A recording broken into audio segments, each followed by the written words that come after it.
You said Gray was doing some kind of job. Is the job still good? Yeah, but there's no one left to do it. Freedom stashed their loot in a boar cave to keep stalkers out. But then another mutant moved in and chased off both the boars and Freedom.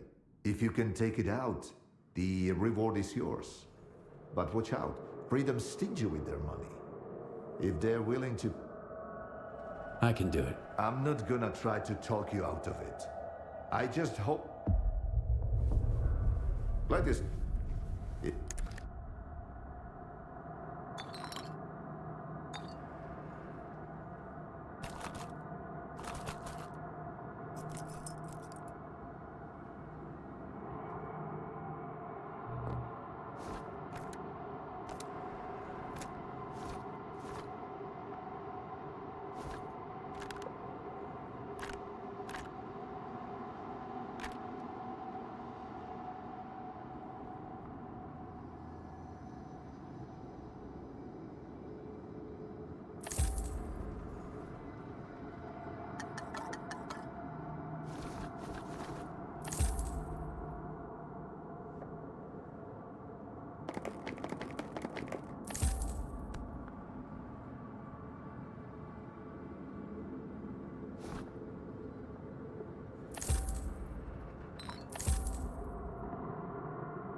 Feel free to drop by anytime.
You bet. You'd have made a fine hunter, owner. Too bad it didn't work out that way. You know, Gray would have appreciated what you did. You finished his last job. Now he can rest in peace.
Monolith, help our brethren in their recovery.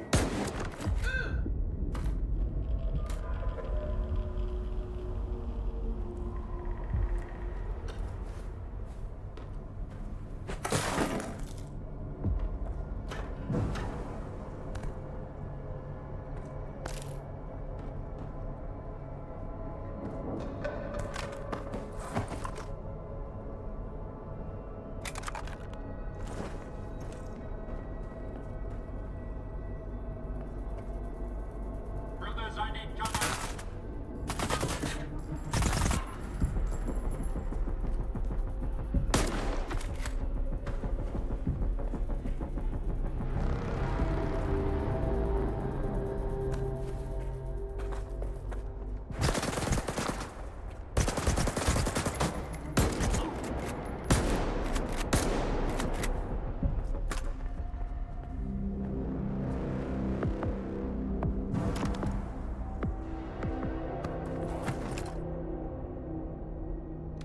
No, what?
basement.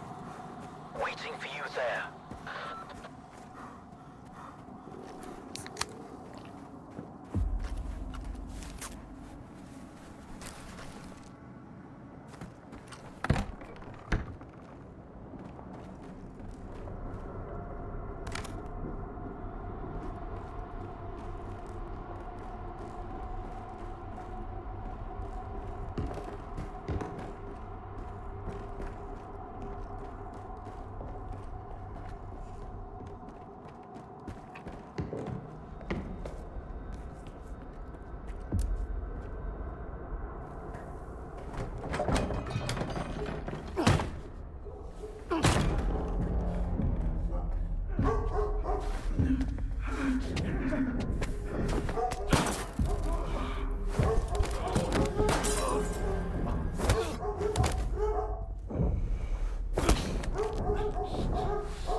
How long did you know each other? Not long. I met him on Wild Island, back when he was still human.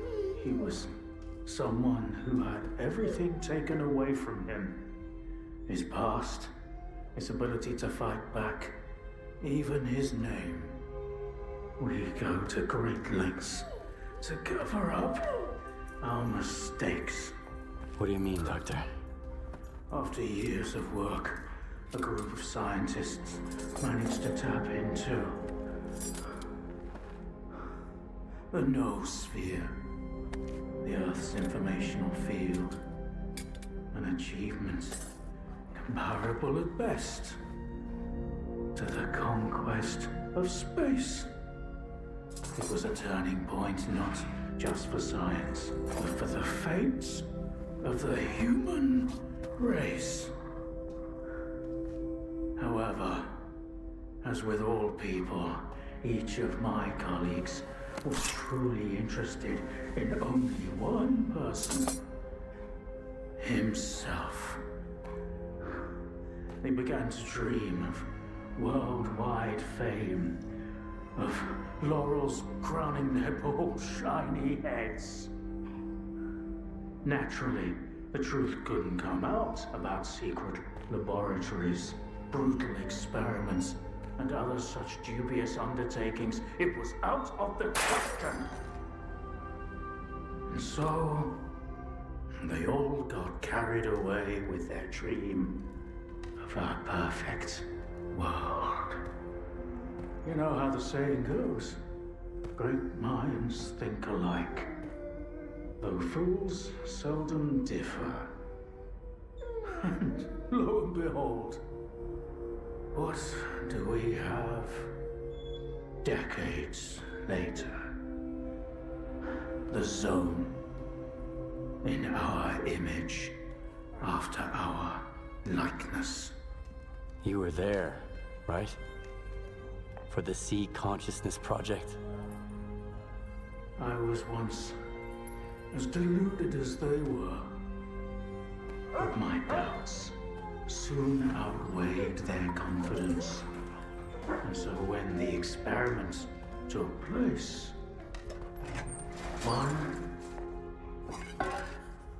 of the pods was left empty. The eighth one. Or rather, the first. Dr. Kaimanov's pod. My pod. And so you've solved yet another mystery of the soul, S.T.A.L.K.E.R. Perhaps the most unsettling one. Dr. Kaimanov. Pleased to meet you. There was an eighth pod. The human brain is too frail to handle a direct connection to the noosphere on its own. In order for it to work, we required 8 participants in pods filled with a specific solution. I was supposed to be in one of those pods, but I just couldn't bring myself to do it. Valentine reproached me for my lack of courage. But given how things turned out, I was actually too daring.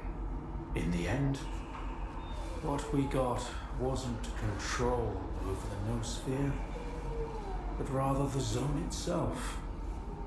The lesser of two evils, if you ask me. Thanks for your help. Whatever happened to life is the only thing we truly possess. Frankly, choosing between the two of you wasn't easy. It wasn't my first time, but it only gets harder over the years. But if you don't make the choice, someone else will make it for you. And it usually ends up being worse. I'm not fond of thinking for others or giving advice, but I get the feeling Strider would approve of the choice I made, however strange it might sound. The scientists you mentioned see consciousness. They're still alive. No, that can't be. Strelok dealt with them back in 2012. I spoke to the representative through the visiograph in Malachite. They still exist in some kind of form called subtle matter. Subtle matter? But that's impossible! That means it's still going on.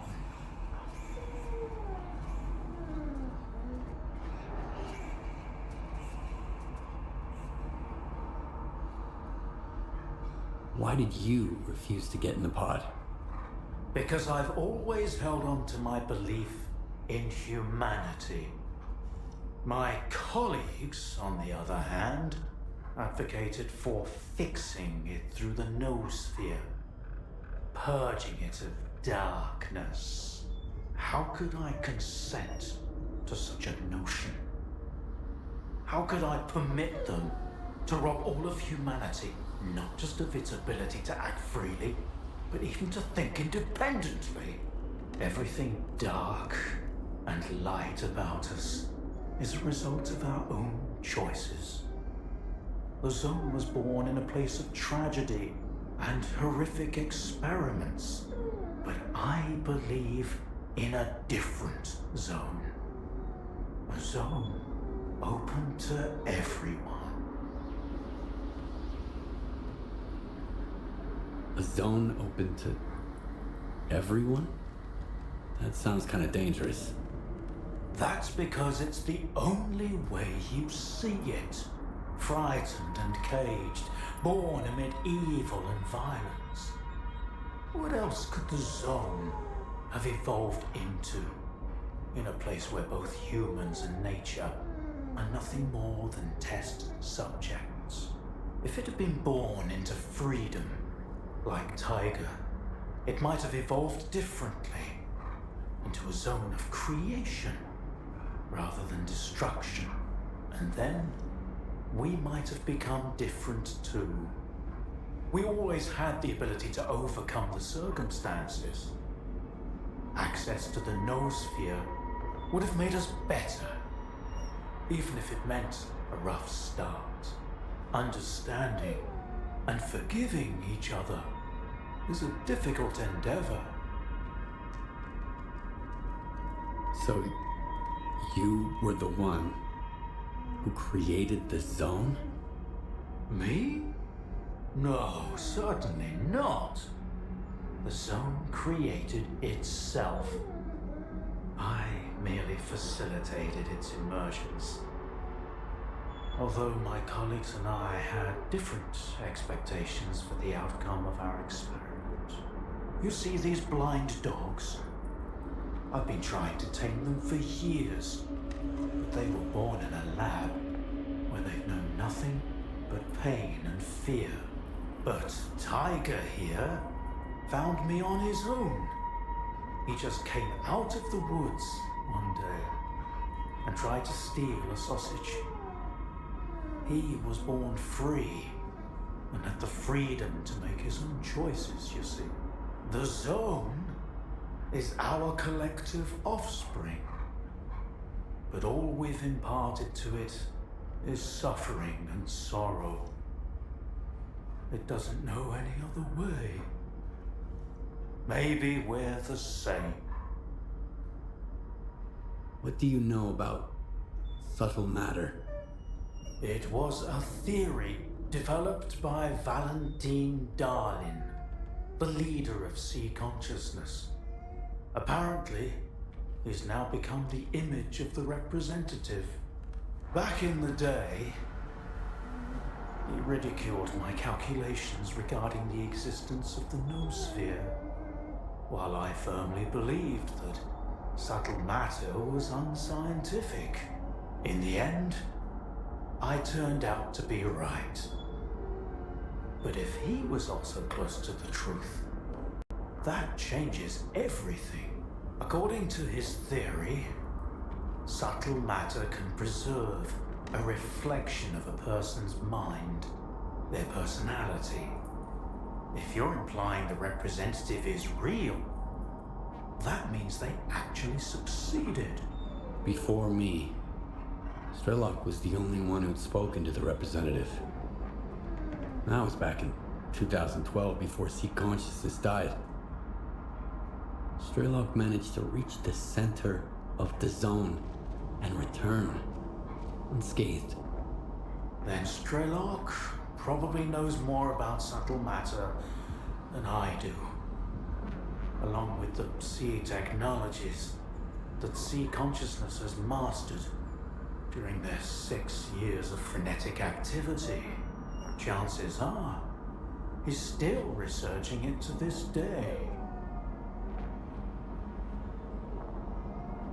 That's why I'm looking for S.T.A.L.K.E.R. Word is he's back in the zone. I haven't seen him in quite some time. Maybe that's for the best. Our perspectives on the zone have probably developed quite differently over the years. If your information is correct, I doubt he's ventured too far from the cordon. Men like him tend to develop a deep attachment to a place they regard as their own and refuse to let go. I want to find out if subtle matter is real. Things like this shouldn't be left to blind faith. The scientific method isn't just about the experiment. It's about being able to replicate it. And I happen to know how to test a few of my hunches. If only Valentine could see me now. Well, perhaps he can. We tried to connect to the noosphere as an experiment in the Orbita underground lab. Back then, I saw nothing like the afterlife. But now, with the zone, I think the truth is worth taking a risk. But first, you need to get the cartridge from the signature station in a different lab, X3, near the cordon. It's been 20 years, so the entrances I knew of are long destroyed, but stalkers always find a way. Talk to Sidorovich, he's in charge of the cordon, and could have heard some stories about X3. I'll send you the code to the cartridge slot. Take it and head to Orbita. Good luck.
Tell me, did you kill them there?